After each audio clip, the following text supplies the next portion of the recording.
السلام عليكم، ازيكم؟ عاملين ايه؟ وحشتوني. النهارده هنعمل لحمه. انا دلوقتي حاططها في ميه كده على النار. دي نص كيلو لحمه موزه. حاططها في ميه على النار عشان اسلقها. في السلق بحط ايه؟ بعصر كده ليمونه. بسم الله. وبسيب الليمونه برضو اهي كده. وبحط كمان فصين كده حبهان، حوالي كده برضو ورقتين لورا. دي ميه السلق بس يا جماعه، يعني الميه دي لما اللحمه تتسلق وتطلع الريم بتاعها هرميها، وهعمل لها بقى تشويحه وميه تانية خالص اللي هي الشوربه بقى بتاعتنا. خليكم معايا وهنشوف هنعمل ايه.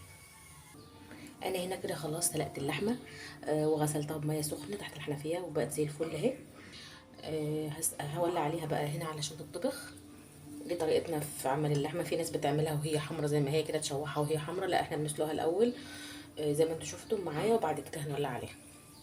معايا هنا الحله، انا مستنيها بس ما تنشف. هنزل فيها بحوالي 3 معالق زيت، وبعدين هوريكم هنعمل ايه. معايا هنا دلوقتي دول فصين مستكه، هنزل بيهم في الزيت. وبرده معايا هنا حبتين كده 3 حبهان، ورقتين لورا.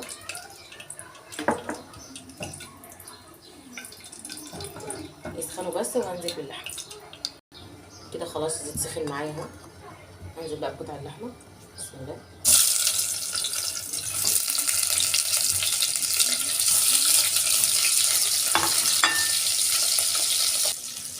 هنزل فيها بالبصله كده،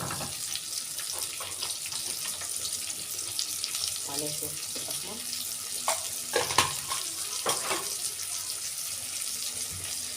وهغطي عليها شويه 5 دقايق بس لحد ما الميه تغلي. هنا خلاص الميه غليت اهي معايا.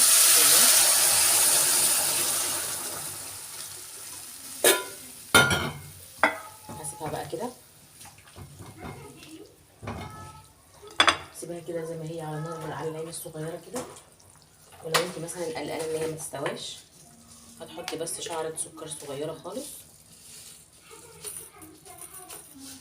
اهي بس كده.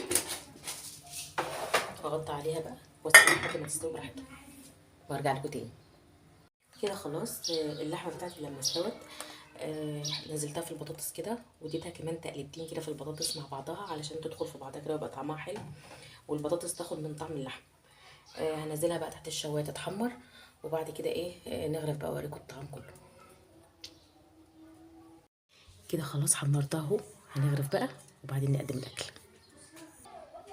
وبكده خلصنا الاكل بتاعنا اهو. دي البطاطس بتاعتنا باللحمه المتحمره، دي الشوربه، وده الرز. اتفضلوا معانا، جمعه مباركه عليكم يا رب، ويا رب يجعل ايامكم كلها سعيده، ويدخل رمضان علينا بالخير والبركات يا رب العالمين. وكل سنه وانتم طيبين. يلا سلام.